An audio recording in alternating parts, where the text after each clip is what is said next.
Assalamualaikum warahmatullahi wabarakatuh. Perkenalkan, nama saya Febrian Febriansyah dari kelas MNJ 23B NPM 234111112. Saya akan membawa materi apa itu evolusi manajemen. Pendahuluan. Memahami evolusi manajemen penting karena memberikan wawasan tentang bagaimana teori dan praktik manajemen telah berkembang dari masa ke masa. Ini membentuk dasar bagi strategi dan taktik manajemen modern, memungkinkan pengambilan keputusan yang lebih terinformasi dan mengelola organisasi atau proyek. Nah, di sini ada teori manajemen dari era klasik. Yang pertama, Frederick Taylor, manajemen ilmiah.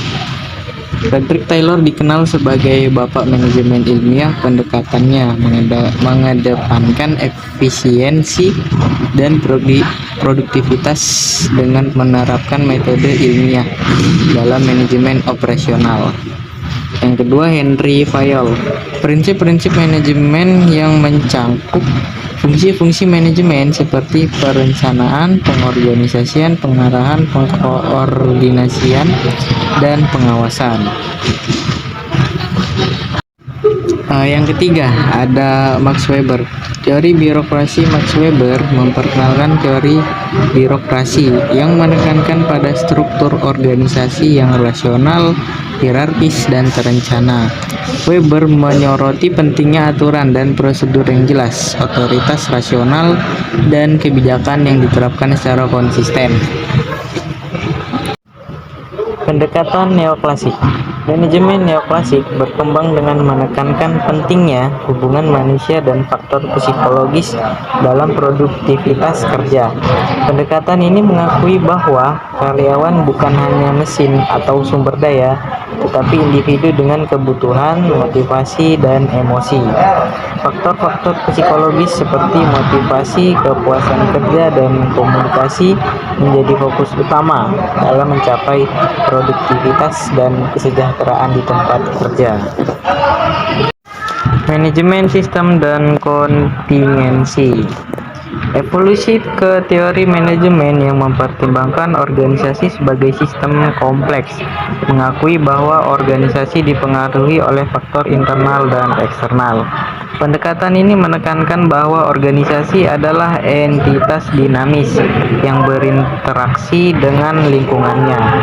Ini mencangkup pemahaman mendalam tentang bagaimana dinamika internal seperti struktur, budaya, dan proses berinteraksi dengan faktor eksternal seperti pasar, regulasi, dan perubahan teknologi. Pendekatan ini memungkinkan organisasi untuk mengelola dan beradaptasi dengan perubahan lingkungan dengan lebih efektif. Teknologi dan inovasi dalam manajemen. Teknologi informasi dan inovasi telah mengubah cara organisasi memanajemen sumber daya dan proses operasional secara signifikan.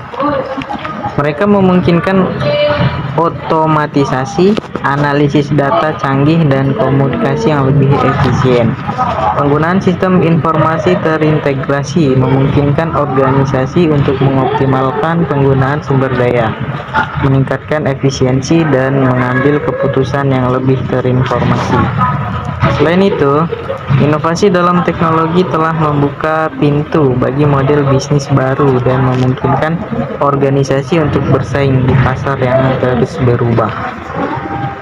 Kesimpulannya, pentingnya memahami evolusi manajemen tidak hanya memberi kita wawasan sejarah, tetapi juga membekali kita dengan landasan yang kuat untuk menghadapi tantangan bisnis masa depan.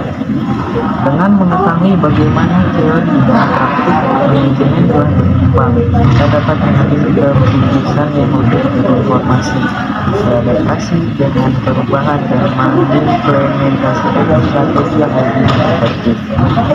Inilah kunci untuk mempersiapkan diri menghadapi dinamika dan tantangan akan datang dalam dunia bisnis yang terus berubah.